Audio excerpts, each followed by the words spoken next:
खून पसीना अमिताभ आणि विनोद खन्ना यांच्या ॲक्शननं सजलेला हा 1977 सालचा चित्रपट.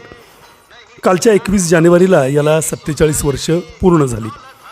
अमिताभ यांच्या हाणामारीपटांचा प्रभाव रसिकांवर वाढत चाललेला होता. त्यांच्या तोंडी असणारे काही कडक डायलॉग, हाणामारी सोबत एखाद्या नटीची नृत्य असली आणि आणखीन एखादा हिरो साईडला असला ज्याच्याशी पहिल्यांदा वैर मग मैत्री वगैरे वगैरे असा ठराविक मसाला असला की हमखास त्यावेळी चित्रपट सिल्वर जुबली, गोल्डन जुबली वगैरे वगैरे करायचे. असा हा अमिताभ यांच्या सुरुवातीच्या प्रभाव काळातला खून पसीना.